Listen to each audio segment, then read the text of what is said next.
감사합니다. 오늘 우리 팔복 두 번째 시간입니다. 한 해가 저물어가는 이때에 또 하나님 우리에게 주신 복을 묵상하고 또 돌아오는 시간, 또 살피는 시간 되면 좋겠습니다. 우리 지난 시간에 팔복에 대해서 이야기를 하면서 팔복이 마침 영어로 보니까 beatitude다라고 했습니다. 이것은 두 개의 단어의 합성인데요. 하나는 존재며 태도입니다.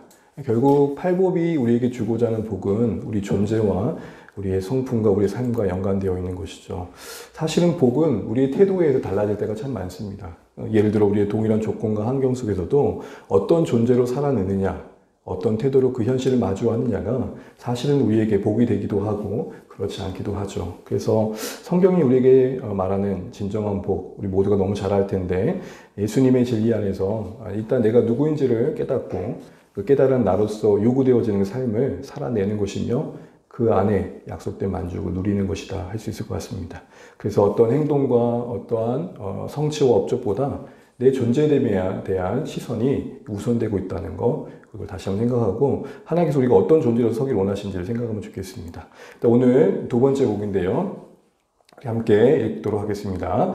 애통하는 자는 복이 있나니 그들이 위로를 받을 것이요. 아멘. 애통하는 자는 복이 있나니 그들이 위로를 받을 것이요. 이 말씀 자체가 보통 사람들이 구하는 것과는 좀 너무 거리가 멀다 싶습니다. 여러분, 이 그림만 봐도 참 웃음이 터져 나오죠. 이런 질문을 해보세요. 이분들이 내내 이러고 있으면 얼마나 턱이 아프겠어요. 그러니까 웃는 것도 피곤하다. 우리가 기쁨을 추구하고 행복을 추구하지만 거기에도 사실 한계가 있다는 것을 우리가 생각해 보게 됩니다. 소위 여러분 소문 만복내란 말 많이 들어보셨죠? 웃으면 뭐가 온대요? 그 문으로 복이 들어온다. 이 말을 우리가 너무 잘 알고 있습니다. 사람들은 무료함을 많이 싫어하는 것 같습니다. 뭐 저도 그렇고 우리 모두가 지겹고 좀 뭔가 무료한 것, 그 권태감에 대해서 상당히 조금 낯설죠. 그래서 대들 많은 시간을 좀 보내다 보면 주변에 많은 사람들이 이런 얘기를 해요. 뭐 재밌는 거 없을까? 사실 이게 우리 시대의 가치관을 반영하는 게 아닐까 싶습니다. 그래서 역사마저도 팩트보다는 어떻게 하면 좀 더 청중들에게, 그 TV 시청자들에게 흥미가 될까? 그래서 어떤 분, 좀 진지한 분들은 요즘 드라마가 너무 선을 넘었다. 역사의 사료에도 확인되지 않는 연애사나 그런 것들을 담아내서 너무 흥미 중심으로 진행시킨다. 역사에 대한 왜곡이 전달될까 우려된다. 이렇게 이야기하기도 합니다. 재미와 흥미를 빼면은 사실은 방송에 대해서도 어떤 좀 박한 평가를 받을 수밖에 없죠. 성경은 이런 시대에 대해서 이런 일침을 가하고 있는 걸 보게 됩니다. 우리 같이 한번 읽어볼까요? 시작. 웃을 때에도 마음에 슬픔이 있고 즐거운 끝에도 근심이 있느니라. 아멘. 웃고 있는데 웃고 있는 동안 잠시 잊고 있던 마음의 슬픔이 웃고 난 다음에 어떻게 된다는 거예요? 다시 물쑥물쑥 또 오른다는 거죠. 그래서 우리가 함께 웃고 즐기는 게 문제겠습니까? 그게 문제라는 말을 하고 있는 게 성경은 아니고 그 끝에 뭔가 채워지지 않는 허탈감이 있더라라는 것이죠. 기진맥진할 정도로 웃고 떨고 났는데 진짜 세상 근심 걱정 다 사라진 것 같은데 돌아오고 다니면 어떻게 스물스물 올라오죠.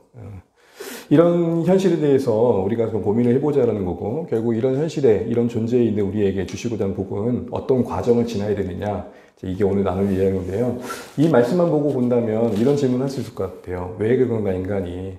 그럴 때 재미를 추구하느냐, 의미를 추구하느냐의 차이도 있을 수 있겠다 싶습니다. 재미를 부정하는 게 아닙니다. 그러나 재미만 쫓았을 때에 의미가 부재한 그 자리는 반드시 우리 존재에 대한 궁금증에 다시 한번 의문을 던질 수밖에 없게 된다는 것이죠. 그래서 이 재미와 흥미는 좀 더 뭔가 자극적일 수밖에 없고 마치 약발 떨어지면 더 센 약을 먹어야 되는 것 같은 그런 과정을 겪게 되는 것 같아요. 자, 그런데 오늘 말씀 속에서 이런 배경을 염두하고 우리는 어떤 과정을 지나 진짜 기쁨과 복을 누릴 수 있는지 생각해 보고자 합니다. 일단 여러분 5장에 반복되고 있는 소위 팔복 안에 복이 있는 자라는 말의 의미를 좀 정확하게 할 필요가 있습니다. 복이 있다 이 말은 그 사람이 하나님의 복을 받았다라는 것입니다. 그래서 여러분 영어로는 blessed입니다.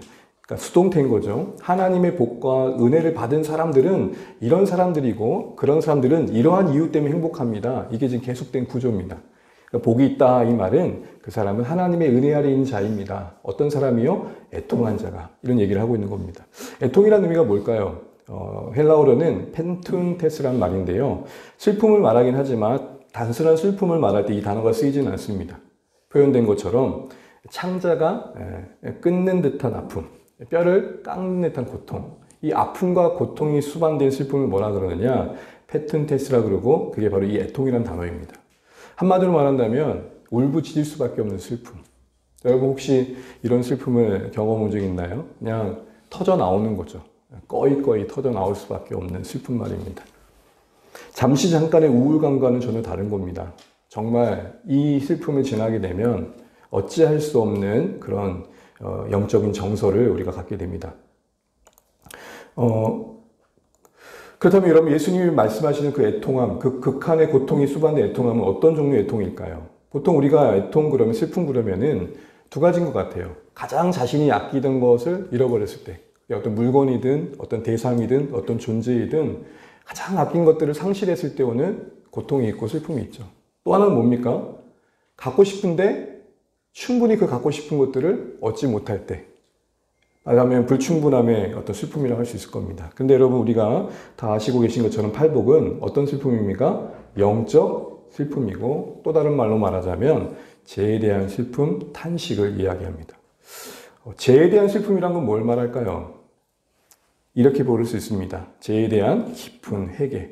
동시에 그 자체에 대한, 죄 자체에 대한 회개 이전에 나는 왜 그럴 수밖에 없는가에 대한 죄된 본성에 직면한 신자의 아우성이라고 할 수 있을 것입니다. 몰라서 안 하는 게 아니고 원함에도 불구하고 되어지지 않는 현실을 말하는 거죠. 그래서 마땅히 해야 할 일이 하지 못함에 대한 애통이고 하지 말아야 될 것은 하고 있는 것에 대한 안타까움이고 또 하려고 했으나 행하지 못한 것에 대한 슬픔입니다. 이 모든 것에 깊이 뿌리 박혀 있는 우리 악한 습관에 대한 아픔이고 여러 모양으로 드러나는 제 모습에 대한 슬픔입니다. 결국 하나님과의 그 관계가 바르지 못함으로 나타나는 이런 우리가 겪는 죄에 대한 고통들을 말하는 거죠. 그 죄 자체이며 죄의 근본에 뿌리 있는 본성, 그 악한 본성을 아파하는 겁니다. 그걸 보게 되는 겁니다. 그래서 단순한 어떤 후회와 다른 것이죠. 그런데 이런 죄에 대한 슬픔을 누가 겪는가 봤더니 그 자신의 죄를 하나님의 기준으로, 소위 하나님의 눈으로 발견한 자가 이런 비참함을 겪게 된다는 겁니다. 그래서 이 애통함은 상한 심령에 이어지는 겁니다. 우리가 이제 팔복을 보게 되면 심령이 상한 거, 상한 자, 애통함, 의의 굶주림, 긍휼히 여김 이 모든 것들이 논리적으로 연결되어 있습니다. 앞으로도 살펴보겠지만, 그러니까 애통한 자가 따로 있고, 이렇게 의의 줄인 자가 따로 있는 게 아니라 한 신자가 겪을 수 있는 상한 심령 위에 세워져 가는 모습들이라는 것이죠. 지난 시간 살펴본 것처럼 여러분 상한 심령은 뭐였습니까? 영적인 파산이죠. 내 의에 대해서 내가 나름 의롭게 여기는 그 모든 것들도 하나님 옆에서는 아무 의미가 없다라는 겁니다. 내 지혜도 내 능력도 그 한계를 절대적으로 인정하는 겁니다. 그래서 로이드 존스 목사님은 이 부분을 이렇게 주의하는 부분을 제가 봤는데요. 제가 한번 읽어볼 테니까 눈으로 한번 따라와 주십시오. 애통한다는 것은 심령이 가난한 데서 필연적으로 따라오는 것이다. 내가 하나님과 그의 성결을 대면하고 내가 살아야 할 삶을 응시해 볼 때 나는 나의 철저한 무능과 절망을 보게 된다. 내가 나의 영의 상태를 볼 때 이것은 즉각 나를 애통하게 한다. 그와 같다는 사실 때문에 애통하지 않을 수 없다. 하나님 앞에서 자신의 영혼이 벌거벗겨진 신자의 고백 속에 애통하지 않을 수 없음이 있다는 것입니다. 애통하지 않을 수 없다. 이 말은 뭘까요? 말씀드린 것처럼 단순한 후회나 아쉬움, 자책감을 넘어선 절망스러움입니다. 내가 그때 그 말을 하지 않았어야 되는데, 내가 그렇게 행동하지 않았어야 되는데, 그렇지 않을 수 있었는데가 아닙니다. 나는 다시 돌아가도 그럴 수밖에 없다. 우리는 가끔 과거에 대한 회귀를 요구합니다. 내가 조금 더 다시 돌아간다면 더 잘 살 수 있을 것 같다. 우리를 너무 믿는 건 아닌가 싶습니다. 물론 조금 더 나을 수 있겠지만 우리는 이 근본적인 절망을 시간으로 해결할 수 없다는 것을 알아야 한다는 것이죠. 애통하지 않을 수 없다는 말은 바로 그런 의미에서 이런 그림과 같습니다. 그림을 딱 보시면 심령의 가난함, 나의 파산에 대해서 하나님에 대한 어떤 존재 앞에서 섰을 때 내 보신을 보게 되는 거죠. 깊이 깨닫게 되는 겁니다. 문제는 뭐냐면 죄를 알게 됐는데 이런 죄된 존재인 나를 내 스스로 어찌해 볼 수 없는 현실 앞에 무릎 꿇게 된다는 것이죠. 그래서 애통함의 그 정서가 마련되는 겁니다. 이렇게 본다면 애통함은 죄가 무엇냐에 대한 분명한 인식, 아니 성경에 근거한 바른 인식. 각자 죄에 대한 이해가 다르잖아요. 뭐 이건 죄라고 하는 사람도 있고 저건 아니라고 하는 사람도 있지만 죄를 성경적으로 분명히 이해하고 그리고 그 죄의 결과가 얼마나 심각한지를 분명히 아는 자가 느끼는 겁니다. 여러분, 오늘날 이 시대에 가장 큰 문제는 뭘까요? 죄를 너무 가볍게 여긴다는 겁니다. 예전에 우리 믿음의 선배들이 느꼈던 죄의 짐, 죄의 무게감을 우리는 너무 빨리 던져버리는 건 아닐까 싶습니다. 슬픔과 그 영적 정서가 우리 안에 만드는 깊이를 사실은 경험하지 못하고 우리는 너무나 빨리 그 옷을 벗어버리는 거 아닌가 싶다는 거죠. 또한 이 애통함은 자신의 죄만에 대한 직면이 아니라 자연스럽게 그 자신을 넘어서 타인과 세상을 향하게 됩니다. 왜냐하면 그 죄에 대한 자신의 애통함은 하나님의 나라가 임한 결과이기 때문이고 자신밖에 그 나라가 임하지 않는 현실에 대한 당연한 애통함을 흐르게 되어 있습니다. 그래서 나를 넘어 내 안에 임한 이 진정한 애통함의 절망스러움은 다른 사람에 대해서 그리고 죄의 그 결과가 만든 세상의 비참함에 대해서 함께 안타까움을 흘러간다는 것입니다. 영광스러운 하나님을 떠난 인생들의 죄와 반역이 낳은 이 세상의 불의와 불법, 악함, 잔혹함과 비참함에 대해서 가슴 아파합니다. 여러분, 쉽게 끝날 것 같았던 전쟁들이 길어지는 것을 보십시오. 이제는 마땅한 대응을 넘어서 포악성을 더해서 이래도 되나 하는 생각이 들 정도로 우리에겐 저 먼 나라의 이야기 같지만 그것은 수만 명의 사람들이 지금도 죽여가고 있는 거거든요. 어떤 한 기자가 인터뷰를 하는 장면을 봤습니다. 방금 30분 전에 그 자리에서 자신과 교체했던 기자가 죽은 사진을 딱 보고 생중계 중인데 너무 꺼이꺼이 울다가 방송을 못했던 장면이에요. 그러면서 이곳은 기자가 이제 보통 전쟁에 보면은 기자를 보호한다고 프레스라는 방탄복을 입는데 이거 의미가 없습니다 하고 벗어던지는 장면을 봤거든요. 또한 여러분 가끔 이렇게 유튜브나 영상물을 보다 보면은 각 구호단체에서 아픔의 현실이 있는 가정이나 이야기 또 자녀들의 이야기를 들려주는 걸 보게 되는데 울지 않고 지나갈 수 없었던 장면들은 거의 없었던 것 같아요. 모두를 도울 수 없는 우리의 삶이지만 그런 모습을 볼 때마다 하나님 우리가 왜 이렇게 살아야 되나요? 라는 비참함에 정말로 호소를 할 수밖에 없겠다 싶은 거죠. 결국 그 근본을 따져보고 나면 우리는 너무 잘 알듯이 죄가 있음을 압니다. 죄가 그토록 무섭다는 거죠. 죄가 얼마나 무서운지 잔혹하기까지 하다는 것을 우리는 너무나 압니다. 그래서 하나님을 만난 심령들은 하나님의 통제 밖에 있는 듯한 이 세상의 비참함을 보면서 주님의 나라를 그만큼 사모하게 된다는 거죠. 이런 애통함이 신자들 가운데 있어야 된다. 지금 이야기를 방황하고 계신 겁니다. 예수님의 모습에서도 우리는 그런 애통함을 보게 됩니다. 예수님께서 모든 한옷 속에 예루살렘 성을 보시고 오신 장면이 나오는데요. 누가복음 19장 41절 42절 같이 한번 읽어볼게요. 시작. 가까이 오사 좋을 뻔하였거니와 지금 내 눈에 숨겨졌도다. 요 앞에 절을 보게 되면은 예루살렘에 입성하신 예수님을 보고 수많은 사람들이 환호합니다. 이제서야 예루살렘에 입성하신 예수님을 보면서 환호하는 이유는 뭡니까? 진정한 구원자가 우리 가운데 오셨고 이제는 우리가 해방의 기쁨을 맛보겠구나라는 기대감이었죠. 그러나 정작 환호하는 그들을 바라본 예수님은 눈물입니다. 그 눈물의 의미는 뭐였습니까? 평안을 알지 못했다는 겁니다. 이때의 평안은 샬롬을 말합니다. 샬롬은 하나님과 인간의 근본적인 관계의 샬롬 평안을 말합니다. 죄로 인해 무너진 그들의 현실을 인식하지 못하고 결국 임박한 심판에 대해 전혀 준비되지 못한 그들의 현실을 보면서 아파하십니다. 역사적인 심판으로는 그들이 한호성을 지르고 있는 그 예루살렘 성전은 곧 역사 속에서 무너지게 되는 것을 경험하게 되죠. 그 모든 것들을 바라보시면서 우셨던 겁니다. 이 예수님의 눈물이 바로 애통함을 만난 신자들이 동일하게 세상을 가져야 할 눈물이라는 것이죠. 옆에 그림을 보시게 되면은 오클라호마 폭탄 테러 사건 추모공원 옆에 있는 교회에 놓여있는 예수상입니다. 우리에게는 9.11 테러가 너무 각인이 많이 돼 있어서 또 저도 군대 훈련 받을 때 이제 그게 있어서 너무 충격적이었던 사건이 있습니다. 그 전에 9.11 테러 전에 미국을 들썩였던 게 뭐냐면 이 오클라호마 폭탄 테러입니다. 유색 인종도 아니고 백인이 그것도 나라를 위해 충성해서 훈장까지 받았던 백인 군인 출신의 장교가 극우적인 성향을 가지고 연방 정부를 폭탄 테러한 겁니다.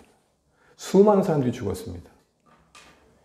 그분은 미국에서 오랫동안 없었던 사형에 처해져서 사형수로 이제 세상을 떠나게 되는데, 사형에 처해진 그 순간까지도 자신의 신념의 오름을 주장하다가 죽었다고 합니다. 왜 교회는 그 가장 고통의 그 순간의 현장을 보이는 그곳에 예수님의 이 우는 장면을 두셨을까? 우리의 삶의 자리에 또 이 조국 대한민국에 예수님이 보고 계시다면 어떤 모습이실까? 생각들을 우리는 해보게 되는 것이죠. 그런데 여러분, 이런 애통함에 대해서 주님께서 꺼내셨을 때는 너 왜 이렇게 애통하지 않니가 아니라 이 애통함을 지남으로 누릴 수 있는 하나님의 복을 경험하지 못한 것에 대한 안타까움이 아닐까 싶습니다. 오늘 예수님께서는 팔복의 제자들에게 이런 자신에 대해 안타까워하며 하나님 나라를 사모함으로 애통하는 신자들에게 주시는 위로가 있다 그럽니다. 위로.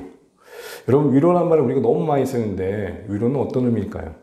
오늘 여기서 말하는 위로를 받는다는 것은 죄에 대해 애통하는 자 위에 임하는 하나님의 위로가 있다는 것이고, 그때 위로는 원어적으로는 파라카레오라는 단어인데, 이 말을 풀어보면 가까이에서 부르다는 겁니다. 마치 내 옆에 누군가 앉아있는 것처럼 하나님께서 그 옆에 앉아 계신 것을 의미합니다.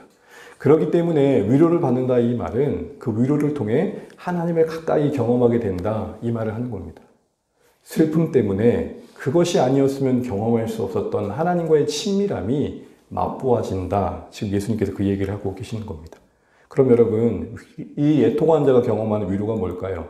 크게 보면 두 가지라 볼 수 있는데, 먼저는 용서의 위로입니다. 우리 너무 잘 아시는 것처럼 우리가 죄로 인해서 애통하는 그 자리에 우리는 뜻하지 않게 용서의 은혜를 경험할 수 있는 약속이 주어졌다는 것입니다. 결국 죄는 그 자체로 우리를 불행하게 하는 거지만, 죄 앞에 무너진 우리의 심령은 오히려 죄 때문에 하나님과의 관계를 회복할 수 있는 은혜가 주어진다는 거죠.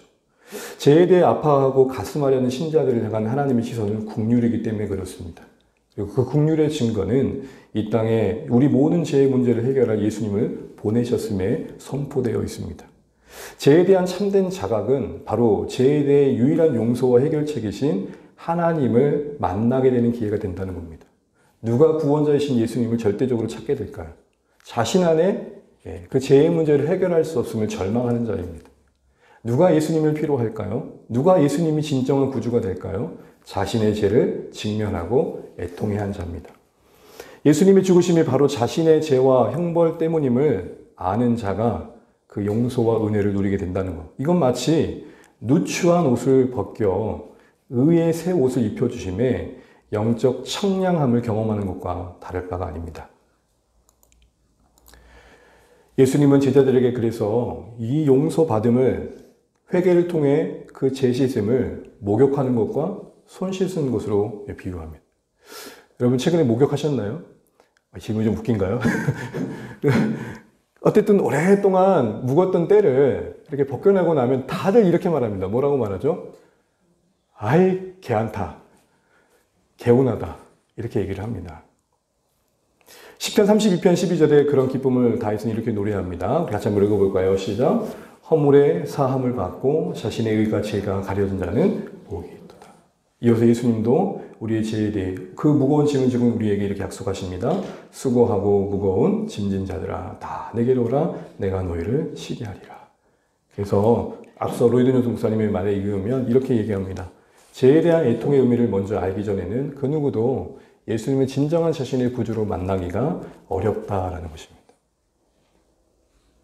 이 부분에서 우리는 우리 자신을 좀 돌아볼 필요가 있겠다 싶습니다. 여러분은 어떠신가요? 우리는 분명히 신자입니다. 그럼 이 말씀이 이제 어떻게 적용될까요?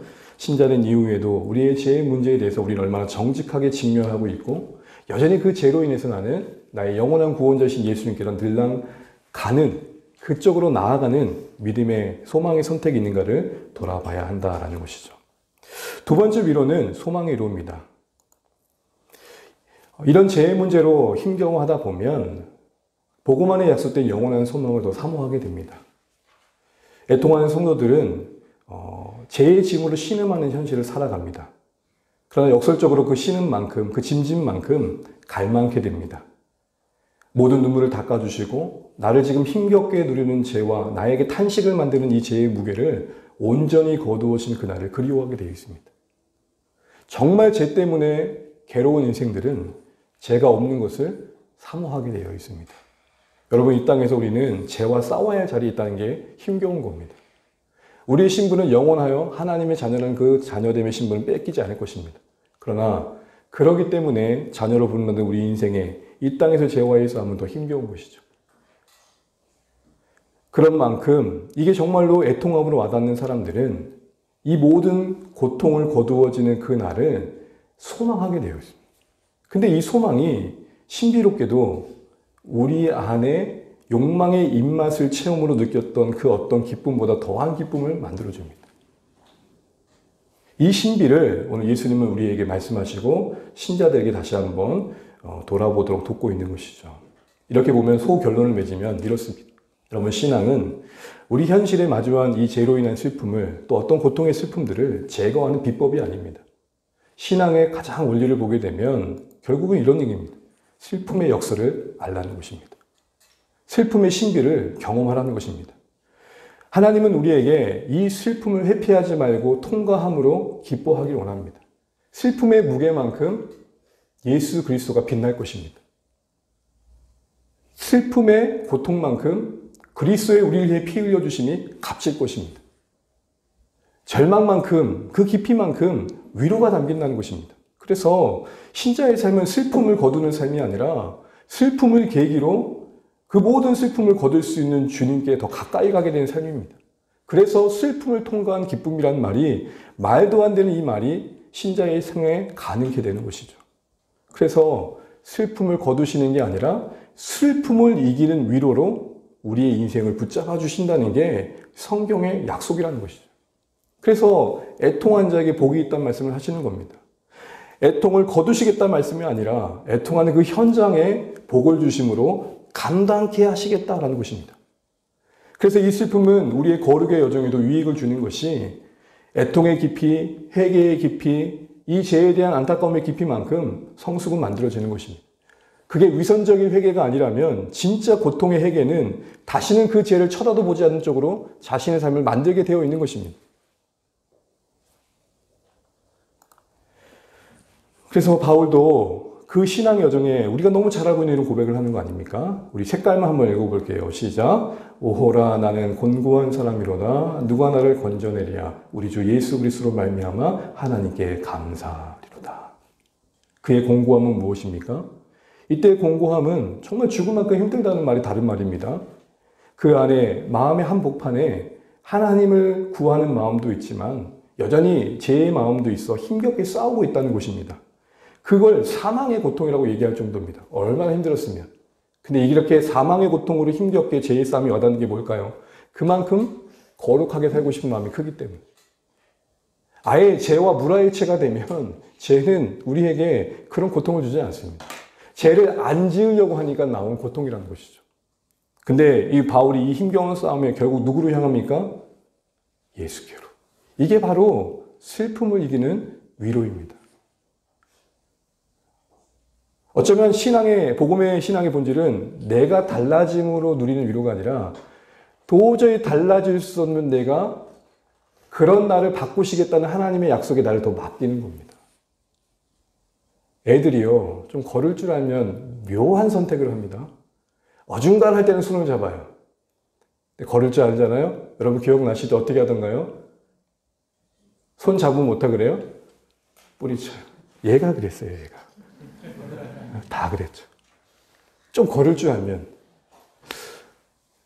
어쩌면 그렇게 본다면 걸음을 제대로 못 걷는 게 은혜일 수 있겠다 싶은 거예요. 왜요?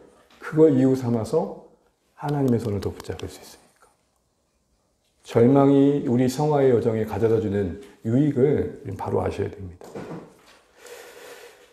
그래서 저는 이렇게 말씀드리고 싶습니다. 죄로 인해 애통하는 그 현실의 중요한 것은 잘 살려고 애쓰는 것만큼이나 잘 넘어지는 겁니다. 어설프게 넘어지려고 하니까 골반이 나가는 겁니다. 여러분, 태권도나 유도나 보면은 넘어지는 법을 배웁니다. 그걸 뭐라고 그러죠, 전문용어로? 낙법이라고 그래요. 낙법. 이런 거 웃기지 않아요? 떨어지는 법이래요. 원래 우리는 안 떨어지는 법을 배우는 걸 알잖아요. 넘어지지 않는 법. 같아요, 신앙도 넘어지는 법을 배워야 돼요. 넘어질 때쯤, 아니 넘어지는 순간 우리 어디로 가요? 예수께로. 그래서 넘어져도 제대로 넘어져야 돼요. 내 자신 앞에 넘어지지 마세요. 내 의의 기준 앞에 넘어지지 마세요. 여러분이 세운 그 목표 앞에 넘어지지 마세요. 여러분이 만든 절망 앞에 넘어지지 마시라고요. 어디로요? 하나님께로. 그래서 평생 무릎 꿇는 신자로 사는 게 정말 우리 이 영적 현실을 깊이 경험한 자는 그렇게 살아가게 되는 것입니다. 그런데 이런 넘어짐에 걸림돌이 있어요. 정말 하나님의 앞에 이 애통한 마음이 기회가 되어져서 용서가 약속되어 있고 소망이 약속된 그곳에 넘어져야 되는데 몇 가지 장애물이 있어요. 가장 중요한 장애물은 자존심이에요. 내가 용납을 못하는 거야. 아, 내가 이 정도는 아닌데 라는 생각들. 꺾이지 않은 마음을 이런 데 적용하더라고요. 또한 자기 회피. 하나님은 내 민낯을 범으로, 하나님 내 존재 앞에서 내 민낯을 범으로 변명치 않고 그러기 때문에 하나님께로 가야 이유를 보기를 원하시는데 애써 자꾸 변명하는 거예요. 누군가를 탓하는 거죠. 그리고 절망. 또 하나의 걸림돌은 유의예요. 여러분 영적으로 힘들면 노래방 가지고 노래하고 나면 개운해져요. 진짜로. 술 몇 번 제키고 디스코테에서 춤추고 뭔가 유의를 즐기고 나면 잠시 그 애통은 거두어진 것 같아요. 근데 여러분 하나님은 우리를 찾으시려고 주셨던 애통을 그런 식으로 거두고 나면 하나님이 우리에게 이 절망을 통해 넘어짐을 통해 만나고 싶은 만남은 이루어질 수 없겠죠. 자, 이런 걸림돌들을 우리가 극복하면서 저는 오늘 마지막으로 두 가지 제안을 하고 마치겠습니다. 첫 번째는 실패감, 곧 힘이 빠질 때 힘을 좀 빼자는 겁니다. 하나님 우리에게 힘을 빼실 때는 힘을 빼야죠. 무력감이 우리의 신앙에 힘을 뺍니다. 그때 힘을 빼라는 겁니다. 마음의 약함, 악함, 행실의 추함, 불신앙적 우리의 모순의 실패감, 그리고 그 근본에 있는 제된 본성의 부패함들은 우리에게 무력감을 줍니다. 아, 진짜 해도 안 되는구나 이런 생각을 갖죠. 하도 안 되니까 아예 내려놔 버리죠. 근데 그 순간에 하나님이 나의 힘을 빼실 때 힘을 빼라는 겁니다. 그 힘을 뺀다는 게 뭐예요? 울지 않는 거죠. 우는 자에게 약속된 감춰진 행복을 경험하자는 겁니다. 사람들의 시선을 더 의식하면서 겹겹이 쌓아가는 기뻐 보이는 장식과 고포정을 뜯어내고 하나님 앞에 직면하자는 겁니다. 그래서 주님께서 이렇게 말씀하셨거든요. 같이 한번 읽어봅니다. 시작. 지금 우는 자는 복이 있나니 너희가 웃을 것이며. 미루지 말고 지금 울라는 겁니다. 두 번째 마지막 제안을 드리면 매 순간 마음을 쏟아보시면 어떨까요? 우리 모두가 겪는 것처럼 처음 먹었던 하루의 마음이 한날의 끝까지 가지는 쉽지 않습니다. 그 순간순간의 위기를 경험하죠. 그때마다 이 말씀처럼 시시로 그 앞에 마음을 토하자는 거죠. 같이 한번 읽어볼까요? 시작. 백성들아 시시로 그를 의지하고 그 앞에 마음을 토하라. 하나님은 우리의 피난처시로다. 아멘. 십자가의 주님을 매일 매 순간순간 생각하시면 좋겠습니다. 깊이 있는 팔복이라는 책에 이런 문구가 있는데요. 괜찮으시면 같이 한 쪽 읽어볼까요? 시작. 하루에 2번씩 펑펑 울 수 있다면 얼마나 좋을까요? 십자가의 사랑을 기억하고 울고 잃어버린 영혼들을 위해 통곡할 수 있다면 얼마나 좋을까요? 우리의 영혼은 얼마나 아름다워질까요? 하나님 앞에서 울지 않기에 세상 앞에서 우는 것입니다. 이제는 죄 때문에 울고 하나님 때문에 애통해야 하지 않겠습니까?